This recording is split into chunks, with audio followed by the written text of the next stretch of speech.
গল্পের নাম পোকা। ক্যাটাগরি হরর গল্প। লিখেছেন কাজী তামান্না তৃষ্ণা। তাসমিয়া আনন্দে হাহা করে হেসে উঠল। সাথে সাথে মা দৌড়ে এসে দেখলেন আবার সেই একই কাণ্ড। হাবিবা কঠিন ধমক দিতে গিয়েও পারলেন না, বরং মেয়ের মাথায় হাত দিয়ে বললেন, আবার শুরু করলি? তাসমিয়া হাস্যোজ্জ্বল মুখে মার দিকে তাকালো। মেয়ের চোখের দিকে তাকিয়ে তিনিও হেসে ফেললেন। কিছুক্ষণ পর রাতের রান্না করতে গিয়ে তিনি মেয়ের কথা ভাবতে লাগলেন। নিজের মেয়ে বলে নয়, তাসমিয়া আসলেই সুন্দরী, আর সবচেয়ে বেশি সুন্দর ওর মায়াভরা চোখ দুটো। ওই চোখে যেন একই সাথে হাসি আর কান্নার রূপ দেখা যায়। রূপে গুণে অনন্যা তার মেয়ে তাসমিয়ার একমাত্র দোষ। সে যখন যেখানে হাতের কাছে যত পোকাই পাক না কেন, ধরতে পারলেই সে পোকাটার চোখ গেলে দেয়। যেন এর চেয়ে আনন্দময় কোনো কাজ পৃথিবীতে দ্বিতীয়টি নেই। জ্ঞান হবার পর থেকেই ওর একই অভ্যাস। আজ 22 বছর পর্যন্তও অভ্যাসটা বদলায়নি। বাবা মা আত্মীয় স্বজনের হাজার বোঝানোতেও কাজ হয়নি। এমনকি এজন্য তাসমিয়াকে ডাক্তার, কবিরাজ সবই দেখানো হয়েছে। নিয়ম করে খাওয়ানো হয়েছে নানা রকম ঔষধ কিংবা গাছের রস, তবুও কোনো কাজ হয়নি। মাঝে মাঝেই হাবিবা মেয়ের দিকে তাকিয়ে দীর্ঘশ্বাস ফেলেন আর খোদার কাছে প্রার্থনা করেন মেয়ের যেন কোনো অমঙ্গল না হয়। বছরখানেক আগে বহুদূরের গ্রামে এক তান্ত্রিকের খোঁজ পেয়ে হাবিবা তাসমিয়াকে সেখানে নিয়ে যান এই অদ্ভুত রোগ সারানোর জন্য। ধূপ জ্বালানো অন্ধকার সে ঘরে বসে তান্ত্রিক অনেকক্ষণ তাসমিয়াকে পর্যবেক্ষণ করেন। তারপর ঘোষণার মতো করে বলেন, তোর মেয়ের এ নেশাই তার সর্বনাশ করবে, আর তাতে তার শরীরের সবচেয়ে সুন্দর অঙ্গটি নষ্ট হয়ে যাবে। অবশ্য এ কথায় সবচেয়ে বেশি হেসেছিল তাসমিয়া আর ওর বাবা। তারা কিছুতেই এ কথা বিশ্বাস করতে পারেনি। কিন্তু সেই থেকে হাবিবা সবসময়ই মেয়েকে নিয়ে চিন্তিত থাকেন। হাজার হলেও মায়ের মন তো। তাসমিয়াদের বাসা ধানমন্ডি, আর ওর নানা বাড়ি যাত্রাবাড়ি। একদিন খবর আসে নানি খুব অসুস্থ, তাই মাকে যেতে হবে। সে সময় বাবা ট্যুরে গিয়েছিলেন আর তাসমিয়ার সেমিস্টার পরীক্ষা চলছিল, তাই মাকে একাই যেতে হলো। হাবিবা তাসমিয়াকে একা রেখে কখনো কোথাও না গেলেও এ ধরনের পরিস্থিতিতে ভাবলেন একটা রাতেরই তো ব্যাপার। যাবার আগে মেয়েকে আদর করে বলে গেলেন, কাল সকালেই চলে আসব। মায়ের কাছে যাওয়ার পরেও তিনি বারবার মেয়ের কথা ভাবতে লাগলেন। রাতে শোবার পরও ঘুম আসছিল না। এমন সময় টেলিফোনের আওয়াজ পেয়ে তিনি দৌড়ে গেলেন। কি জানি কেন অজানা আশঙ্কায় তার বুক কাঁপছিল। তখন রাত প্রায় 3টা। ও প্রান্ত থেকে তাসমিয়া প্রায় শোনা যায় না এমন কণ্ঠে বলল, মা, আমার খুব ভয় করছে। বাসায় অনেক পোকা, কিন্তু কোনোটারই চোখ নেই। অনেকটা স্বগতোক্তির মতোই তাসমিয়া বলল, এরা কি আমাকে খেয়ে ফেলবে মা? এর পরপরই হাবিবা এক সূক্ষ্ম চিৎকারের শব্দ পেলেন। তারপর সব যেন নীরব হয়ে গেল। হাবিবা কোনো রকমের তার ভাইকে ঘুম থেকে তুলে তাকে বাড়ি পৌঁছে দিতে বললেন। তার এমন উদ্ভ্রান্ত অবস্থা দেখে হামিদ তক্ষণই ঘর থেকে বেরিয়ে গেল। প্রায় আধ ঘন্টা পর ট্যাক্সি ক্যাব নিয়ে আসতে না আসতেই হাবিবা তাতে উঠে বসলেন। তিনি সমানে আল্লাহকে ডাকছেন যেন বাসায় ফিরে মেয়েকে সুস্থ অবস্থায় দেখতে পান। এ সময় ভাইয়ের কোনো কথাই তার কানে যায় না।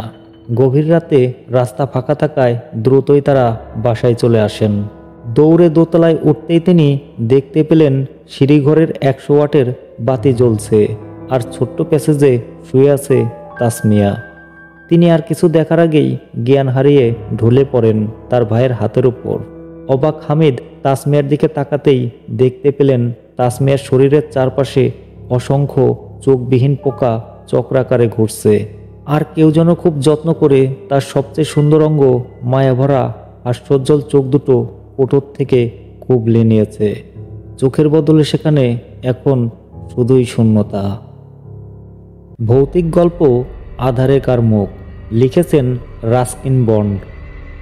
মিস্টার অলিভার নামক একজন ইংরেজ ভদ্রলোক গভীর রাতে সিমলার শহরতলিতে অবস্থিত পাহাড়ি স্টেশন থেকে ফিরছিলেন। তিনি স্থানীয় বোর্ডিং স্কুলের শিক্ষক। স্কুল কম্পাউন্ডের ভেতরে থাকেন। ব্রিটিশ সরকার পরিচালিত স্কুলটির বেশ নামডাক আছে। ছাত্ররা সব বিত্তশালী ভারতীয় পরিবারের সন্তান। গায়ে ব্লেজার, মাথায় ক্যাপ ও টাই পরিহিত অবস্থায় তাদের দেখে বোঝাই কঠিন হয়ে পড়ে যে তারা ভারতীয়। বহুল প্রচারিত লাইফ ম্যাগাজিন ভারতের উপর লেখা এক প্রবন্ধে এ স্কুলটিকে একবার প্রাচ্যের ইটন নামে অভিহিত করেছিল। সিনেমা আর রেস্তোরাঁয় পরিপূর্ণ সিমলার বাজারটা এ স্কুল থেকে প্রায় 3 মাইল দূরে অবস্থিত। মিস্টার অলিভার তখনও বিয়ে করেননি। প্রতিদিন স্কুল ছুটির পর তার হাতে তেমন কোনো কাজ থাকতো না। তিনি সচরাচর সন্ধ্যার সময় শহরের দিকে বেরিয়ে পড়তেন এবং রাতের বেলায় ফিরে আসতেন। ফিরতি পথে তিনি প্রধান সড়ক হয়ে না এসে বিকল্প পথে দেবদারু বনের মধ্য দিয়ে সংক্ষিপ্ত রাস্তা ব্যবহার করতেন।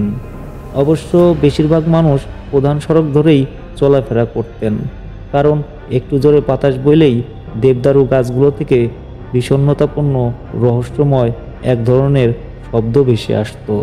ফলে পথচারীরা ভয় পেয়ে যেত। কিন্তু মিস্টার অলিভার সেরকম ভীত বা কল্পনাপ্রবণ মানুষ ছিলেন না। সেদিনও তার হাতে যথারীতি একটা টর্চ ছিল, কিন্তু টর্চের ব্যাটারিগুলো প্রায় শেষ হয়ে এসেছিল। তিনি সংকীর্ণ বন্য রাস্তায় কিছুক্ষণ পর পর টর্চের মৃদু আলো ফেলে পথ চলছিলেন। এভাবে পথ চলতে চলতে হঠাৎ সামনে কিছু একটা দেখে তিনি থমকে দাঁড়ালেন। জিনিসটার উপর টর্চের মিটমিটে আলো ফেলে ভালো করে তাকাতেই তিনি দেখলেন রাস্তার পাশে একটি পাথরের উপর একটা ছেলে একা বসে আছে। এত রাতে এমন গহীন বনে ছেলেটাকে একা বসে থাকতে দেখে তিনি অবাক হলেন। ভাবলেন, নিশ্চয়ই স্কুল পালানো কোনো দুষ্টু ছেলে হবে। তিনি মনে মনে বেশ চটে গেলেন। এই ছেলে, এত রাতে এখানে কি করছো? তিনি কড়া গলায় জানতে চাইলেন। তিনি ছেলেটার দিকে এগিয়ে গিয়ে চিনতে পারেন কিনা দেখতে চেষ্টা করলেন, কিন্তু ছেলেটার কাছে গিয়ে দাঁড়াতেই তিনি টের পেলেন নিশ্চয়ই কোথাও কোনো গোলমাল আছে। কারণ তার মনে হলো ছেলেটা যেন কাঁদছে। ছেলেটা দুহাতে মুখ ঢেকে মাথা নিচু করে বসে আছে। তার শরীরটাও প্রচণ্ড কান্নার তোরে কেঁপে কেঁপে উঠছে। সে এক অদ্ভুত শব্দহীন কান্না।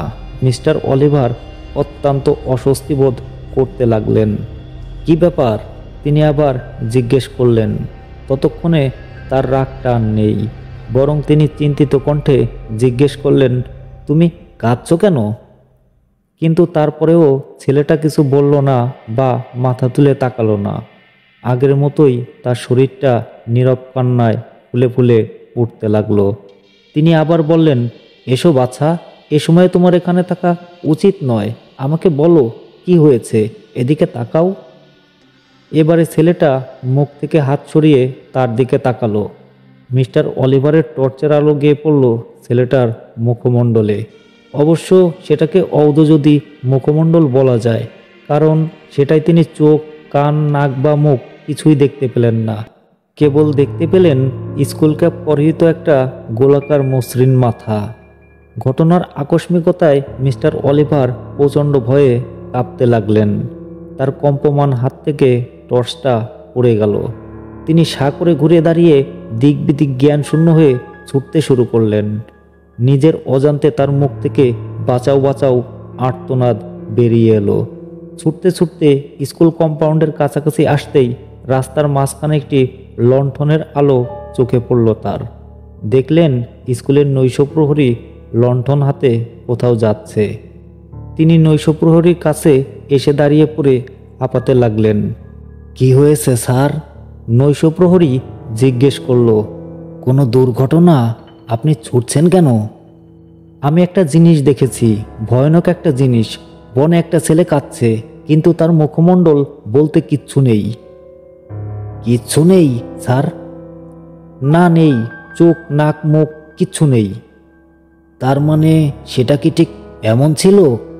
এ কথা বলে নৈশপ্রহরী লণ্ঠনটা নিজের মুখের কাছে তুলে ধরল। লণ্ঠনের আলোতে মিস্টার অলিভার বিস্ফারিত চোখে দেখলেন কিছুক্ষণ আগে দেখা ছেলেটার মতো নৈশপ্রহরীরও চোখ কান কিংবা চেহারা বলতে কিচ্ছু নেই, এমনকি চোখের একটু ভুরু পর্যন্ত নেই। আর ঠিক তখনই লণ্ঠনটা বাতাসের ঝাপটায় নিভে গেল।